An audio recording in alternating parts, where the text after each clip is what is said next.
Okay.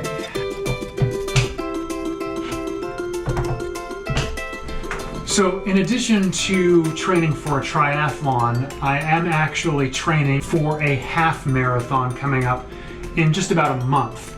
And so yesterday was a long run. I ran 12 and a half miles yesterday. So today I'm gonna be on the Peloton doing a 30-minute low impact ride.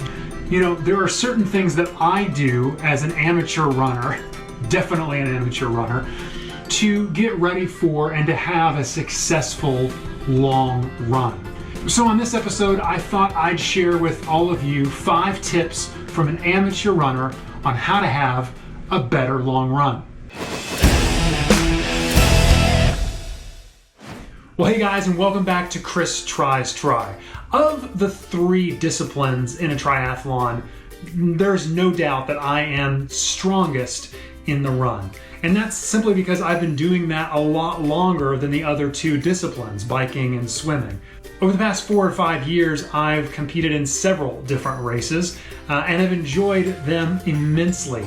And I can't wait to take all of that to the next level. I've done several half marathons and a few marathons, but this year, particularly, I wanted to step it up. And that's why I'm doing the YouTube channel. I'm training for a triathlon. I'm looking for a challenge. So, tip number 1, if you're looking to go on a long run, the first thing you've got to do is find your motivation. Why are you going on a long run? And for me, my motivation is signing up for a race, paying money for registration. That is the reason why I signed up for an Ironman. I would not be doing all this training and the YouTube video if it wasn't for me registering for the Ironman. Maybe for you, it's going and signing up for a local 5K. Gather a group of friends and do it together. That motivation really can make a huge difference. Tip number 2, make sure you have planned for your long run. You're going to be probably running around your neighborhood a lot.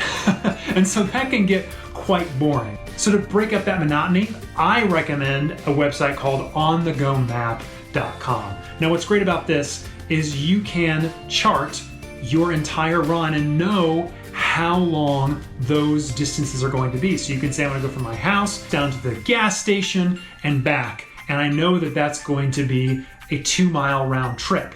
You can map out your entire run and know for sure that you're gonna get 8 miles at the end of your run. I don't ever go on a long run without mapping out every turn first.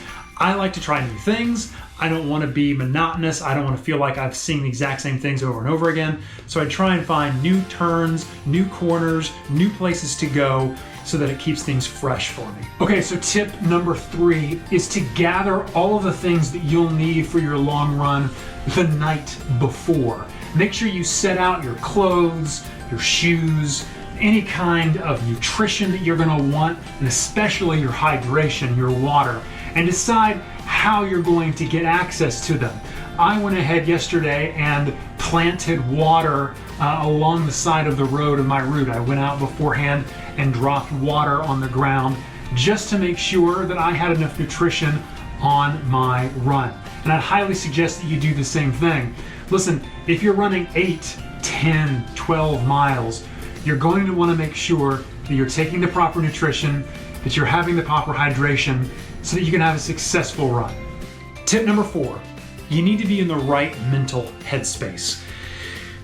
There is nothing worse than getting out on a run and just not feeling it. Of course, we've all been there, and sometimes running just isn't fun, right?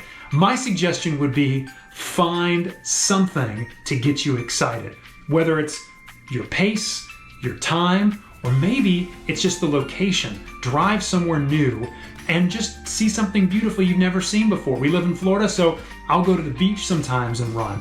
Maybe you live in the mountains. Go someplace new and pump up your excitement. So if it's not about the run, it can be about the place. And tip number 5, recovery. Recovery is key. Stretching a little bit beforehand is good, but stretching afterwards is critical. Make sure you're drinking lots of water, eating great protein-rich foods.